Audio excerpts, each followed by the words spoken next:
The Missile Man of India, Dr. APJ Abdul Kalam. Dr. APJ Abdul Kalam was born in Rameshwaram of Madras Presidency on 15 October 1931 to a poor Tamil Muslim family. He lived with his family in the temple city of Tamil Nadu, Rameshwaram, where his father, Janulabdin, had a boat and was an imam of a local mosque. At the same time, his mother, Ashiamma, was a housewife. Kalam had 4 brothers and 1 sister in his family, from which he was the youngest. Kalam's ancestors were wealthy traders and landowners and had vast land and property tracts. But with time, their business of ferrying pilgrims and trading groceries suffered huge losses due to the Pamban Bridge opening. As a result, Kalam's family had become inadequate and struggled hard to make a living. At a tender age, Kalam had to sell newspapers to supplement his family income. Educational background of Abdul Kalam. Although Kalam had average grades in school, he was very hardworking and had an immense desire to learn. He spent a lot of time studying and had developed a particular interest in mathematics. Kalam left Schwartz Higher Secondary School after completing his early education and went to St. Joseph's College, Tiruchirappalli. From St. Joseph's College, he graduated in physics in 1954. He moved to Madras in 1955 to study aerospace engineering at Madras Institute of Technology. Kalam as a scientist. Kalam joined as a scientist in the Aeronautical Development Establishment of DRDO in 1960, after graduation. His career started with him designing a small hovercraft. However, he was not convinced by his choice of a job at the DRDO. Kalam was transferred to ISRO in 1969, where he was the project director of India's first satellite vehicle launch. The satellite vehicle deployed the Rohini satellite successfully in near-Earth orbit in July 1980. Kalam received the government's LV and SLV projects between the 1970s-90s. He directed 2 projects like Project Devil and Project Valiant, which aimed at developing ballistic missiles from the successful SLV program's technology. Kalam somehow convinced Indira Gandhi and sought secret funds for these aerospace projects. His research and immense knowledge brought him and the nation great laurels in the 1980s.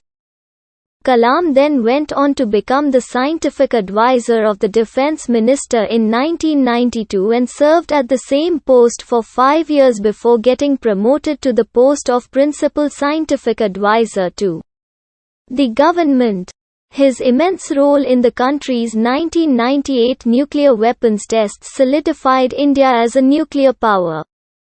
Kalam had now become a national hero, to be remembered for ages to come. However, the tests he conducted caused a huge uproar in the international community.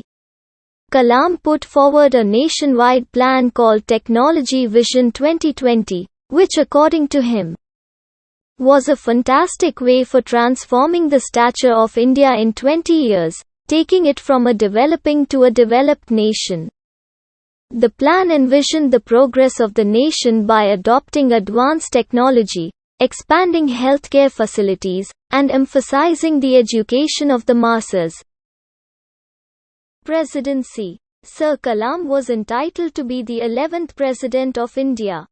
His term period of 25 July 2002 to 25 July 2007 was achieved by winning a presidential election in 2002 with a massive margin of votes. National Democratic Alliances nominated him to be president and it was supported by Samajwadi Party and National Congress Party. He was lovingly called as People's President as he had done uncountable works for the welfare of the people and through the entire country. He was brave and courageous enough to take decisions and implement them no matter if that was tough or sensitive or highly controversial. The office of prophet is perhaps the hard act that he had to sign. The office of prophet, according to the English Act of Settlement in 1701, explains that no single individual who has a professional set-up under the royal family, who has some kind of provision with or who is taking a pension from the prince has the right to work for the of the House of Commons. This will allow the royal family to have zero influence on the administrative conditions. He had also become one of the most talked about president's rule in 2005 for imposing the president's rule in Bihar. Kalam expressed his wish to take up the position one more time but then later changed his mind.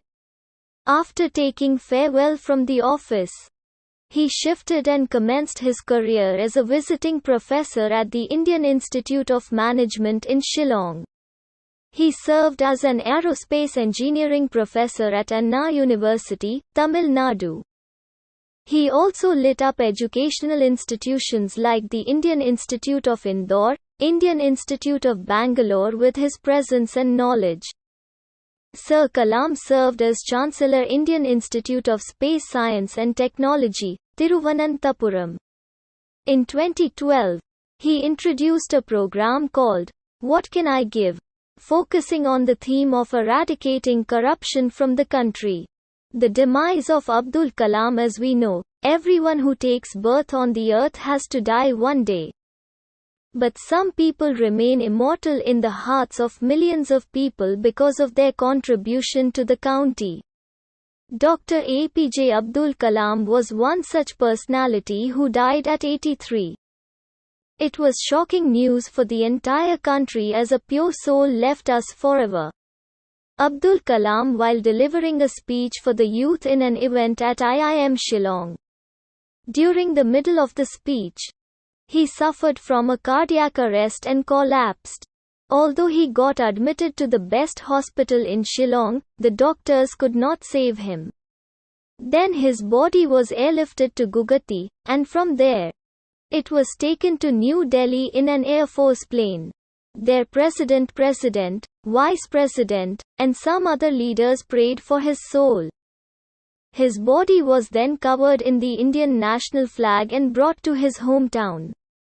About 35,000 people attended his funeral event and prayed for such a great soul. Writings of Dr. APJ Abdul Kalam. Abdul Kalam was a person who was not only a great political leader but also a good teacher and a writer. He had many delicate qualities and visionaries, always had an excellent dream for the country's development and realized that the youth can bring revolution. During his university career, he inspired many of the students through his inspirational speech and tremendous visionaries. Apart from this, Dr. Kalam was a great writer. He has written several books, which are mainly meant for the nation's empowerment. His creation of India 2020 was like a gift for us, and he had all the strategies to make India a superpower. In this book, he had primarily focused on some factors like food and development in the agriculture sector, improved healthcare facilities, advanced information and communication system, good infrastructure, sufficiency in electricity production, self-reliance in some advanced technologies. Achievements of Abdul Kalam. Abdul Kalam was a person of a golden heart who has received ample awards and achieved many things during his life journey. In 1981, Abdul Kalam received the prestigious Padma Bhushan Award. In 1990, he received the Padma Bhushan Award. The renowned personality, because of his tremendous effort towards the nation, received the Bharat Ratna in 1997. In the same year, he was awarded the Indira Gandhi Award for National Integration. The Government of India awarded Kalam with the Veer Savarkar Award in 1998. Because of his contribution to arts, science, and technology, he received the Sastra Ramanujan Prize in 2000. Finally, in the year 2013, The eminent personality was bestowed with the Von Braun Award by the National Space Society.